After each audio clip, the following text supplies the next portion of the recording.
传说盘古开天辟地，力竭而亡之后，他的元神不断上升，化为三清道人，承载着开天辟地的大功德，修炼无数纪元，正道成圣。而那庞大的肉身则是一直下沉，从中分化出12祖儒。他们不识天机，不知因果，却有着强横无比的肉身和震烁古今的神通。他们每一位都是能威压三界的大人物。而当12祖儒联合在一起，发动12都天神煞大阵，更是可以凝聚出盘古真身。一念之间，开天辟地，再塑地火水风，圣人之下罕有对手。12祖儒之中，帝江是老大，他乃空间速度之祖儒，炽如丹火，六足四翼，混沌无面目，掌握空间之力，一念之间便能穿梭虚空，三界之内无人能挡。只要帝江想跑路，那是谁也拦不住。但正所谓空间为尊，时间为王，12祖儒之中，掌握时间之力的煮酒阴听起来似乎更厉害一点。可问题就在这儿了，时间之力实在是太过强大。如果煮酒阴能将这股力量完全掌握，足以穿梭时空，颠倒因果，那么其他大神还怎么玩？那高高在上的几位圣人又怎么看？毕竟就连盘古都陨落了，煮酒阴作为盘古血脉的泛化，自然难以超脱。可即便如此，煮酒阴的力量也是无比强大。煮酒阴的另一个名字叫做烛龙，《山海经》中曾有记载，中山之神名曰烛阴，是为昼眠为夜，吹为东，呼为夏，不饮不食不息，息为风。煮酒阴睁开眼便是白昼，闭上眼便是黑夜，一呼一吸之间便是冬夏的变换。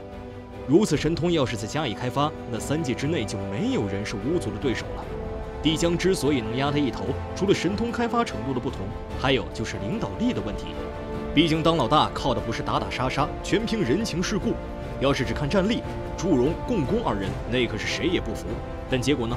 这俩货的战绩有目共睹，连支撑天地的不周山都能一头撞断。单凭肉身蛮力，12祖儒无人能及。但也正是蛮力太强，导致两人的性格十分暴躁。除了大哥的话，谁也不听，彼此更是看不上眼。毕竟水火不相容，祝融、共工的属性十分敌对。共工蟒头人身，踏黑龙，缠青蛇，善操纵洪荒水势，号称水神，掌控洪水。上古之初，洪荒世界的大小水系都必须尊共工为主。共工在12祖儒之中的势力最为庞大，轻而易举就能拉起一支百战之师，借助水力南征北战，堪称无往无利。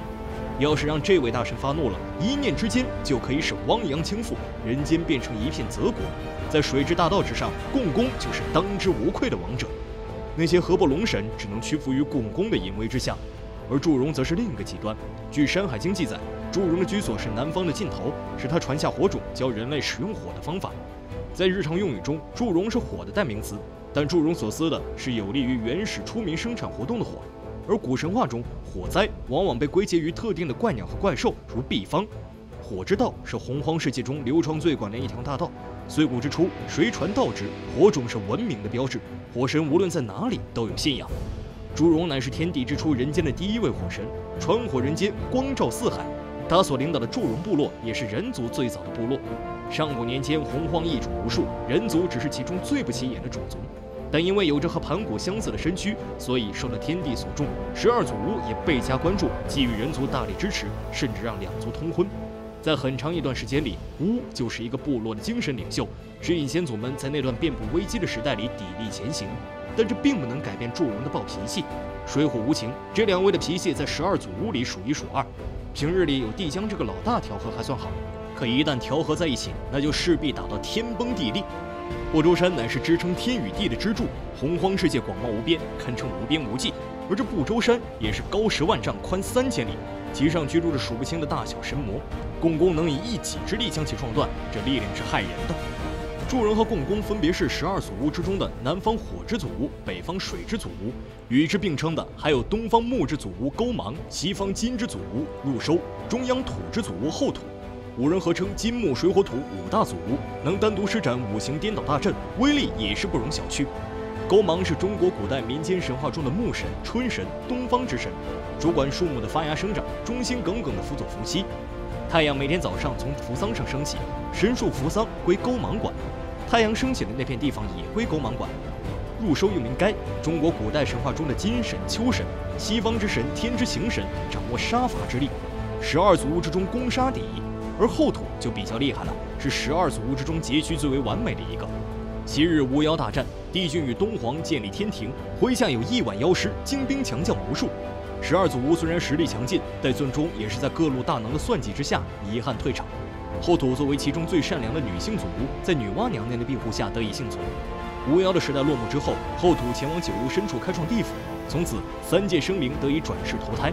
所以说什么地藏阎罗都不是地府真正的大佬，祖巫后土又称平心娘娘，这才是冥界的实际掌控者。道教将其尊为四御中的天地之一，它掌阴阳，育万物，因此被称为大地之母。其职责是掌管山岳土地变化及诸山神、地奇和三山五岳大地等大神，并节制节运之事。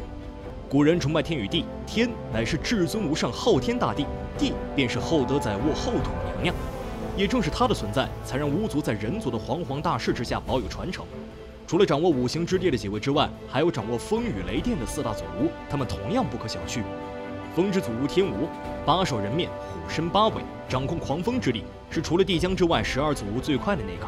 与之巫族玄冥，人面鸟身，脚踏两条青蛇，看起来跟共工的职能有些冲突。但玄冥是风雨雷电四人中比较特殊的一个。他除了降雨之外，还拥有一种强大的能力，那就是寒冰。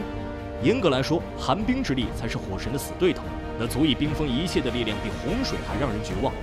玄冥在很多传说之中都有体现。凛冬之神北方玄冥在风雨雷电四人组里排名第一，剩下的强梁与西兹又分别掌握雷电之力，战力也是极为不俗。雷电乃是天地之威，比普通的五行之力要强大得多，单论属性仅仅比时空之力低一个档次。风雨雷电四大天王同样威震一方的大人物，而这12祖巫的最后一位叫做奢比师，人面兽身，双耳似犬，耳挂青蛇，是最为神秘的毒之祖巫。传说他的一滴血便能让方圆万里寸草不生，什么相柳之类的，比起他差远了。普通的洪荒异种，奢比师往前一站，立马就毒发身亡。也只有同为祖巫的兄弟姐妹能不在乎这个了。这种清除杂鱼的大杀器，在巫妖大战之中可谓是大放光彩。毕竟妖族的特长就是繁育力极强，并且把各路妖精、野兽、山川草木都划分为妖。大战最激烈的时候，洪荒世界活跃的存在除了巫族就是妖族，巫族才几个人，差距可想而知。12祖巫能在巨大的数量差距下和妖族天庭不分上下，足以看出他们的强悍。都天神煞大战一出，三界之内无人能敌，哪怕妖族有东皇钟这个混沌第一至宝，也只能暂避锋芒。但因为太过强大，能重现盘古真身，所以一直被洪荒里的各路势力视为眼中钉。即便是蛮荒时代，只有力量也是不行的，不识天数，不知因果，哪怕盘古复生，也只有再次陨落的命运。12祖巫在各路大能的算计下分崩离析，间接造成了祝融与共工的内讧。共工怒触不周山，给三界带来了毁灭性的大灾难。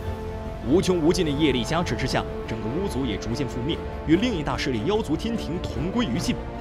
巫妖大战之后，三清道人站上了新的历史舞台，在往后的无数纪元之中高高在上，俯瞰亿万苍生。12祖巫没有元神，轮回也是后土建立，空有蛮力，终究是难逃算计。那么问题来了，如果给你一个机会重回洪荒时代，你想成为哪一位祖巫呢？空间之帝江，还是时间之煮酒阴，亦或者玄冥后土？神话故事千千万，咱们下期继续。